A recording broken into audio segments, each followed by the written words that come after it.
Hello guys, welcome to Solving Solutions, your number one channel where I get solutions to all your solving problems. It's nice having you in class again today. How have you been? On today's tutorial, we are going to look at a particular toolbar in QGIS, and the toolbar we are going to look at is actually the Attributes Toolbar. So when you right click and then you see the panels and different toolbars, you can actually turn it on if it's not turned on. So this is it, Attributes Toolbar. So we turn it back on and then you can see where it is placed. Now the very first tool in it is the identify feature. It helps you to, when you click on it, identify some features that you have in your map space. Right, good. So you now see that when you click on any of the feature, the information about it comes up completely. So it's actually inside of this layer, and then the information as it is being stored in the attribute table of that particular feature is being displayed. Right, good. So it helps you to have a quick overview of whatever data that you click on. The next is the open field calculator. Now with this field calculator, you can actually make some, should I call it, modifications on these fields. Right, good. So we are going to get to the open attribute table.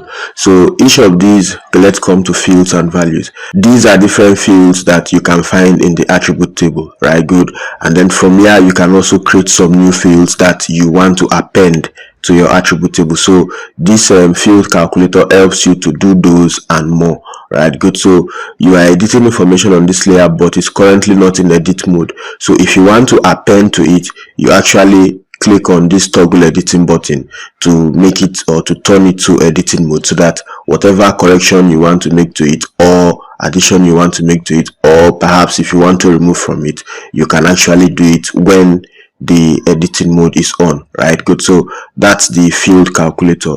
The next tool we have in the toolbar is the toolbox. This toolbox is actually the processing toolbox. So if I click on it, you see that it's up. Right, good. If I click on it, you see that it has gone out because it was actually on before. So if I click back on it, it's up. So this processing toolbox contains different processing tools as stored on QGIS. So you can also add more. You can see you can add more algorithms to the toolbox. So if these ones are not okay, maybe you need some more, you can actually add more, enable additional providers. Right, good. So that's for the toolbox. Now we have show statistical summary. Now this is an attribute table, or this data contains an attribute table rather. So if we click on this show statistical summary, the layer will come up. Okay, let's come up here. The layer will come up, and then you now see the different fields. Right, good, as they are on the layers attribute table. So if you click on any of them, the statistics about that particular field will come up. You see the count is 7,224. The sum of all the numbers are this, the mean is this, the median is this, and the rest of that. So if you still come up to maybe the offense type, you still see the count will still be the same because it actually is populated down. Right, good.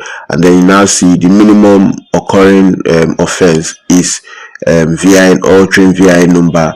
The maximum occurring offense is theft of unauthorized use of FTD. Minority is VIN. Majority is fraud using computer. The maximum length. So these are some statistical summaries you can get from the attribute table when you use this statistics tool. Right, good. So you can also click on this to write a few expressions based on, or maybe about, the information you want to get from the different fields inside of what your attribute table. Right, good. Now let's close this. We now come up to open the attribute table, which is like the juice of the old stuff. Now this is the attribute table that we have been referring to since the beginning of the tutorial. You can see the different fields, and then you can see the values that are stored. So you scroll to this point, you can see them. Right, good. And then you see the total number 7,224. So if we dock it, it's still open. Right, good. So this is the attribute table. Now there's a drop down here. Okay, not there. There's a drop down here that helps you to open the attribute table of selected features, because we have not selected any features. You see now that nothing is showing because there are no selected features. If peradventure, let's close that. If peradventure, as it is open here, we click on this select feature using an expression, and then we write a simple expression from this field using the fields and values, rather using the offense type field. Let's load all the unique values. Okay, let's say offense types that are equal to fraud, identity theft. Right, good. So if we click on select and then we try to check our attribute table, you can see that 1021 features were selected. So if we close this expression builder and then we come back here and then we say open attribute table for selected features, you are going to see that the 1000 that we are selected will come up. Right, good.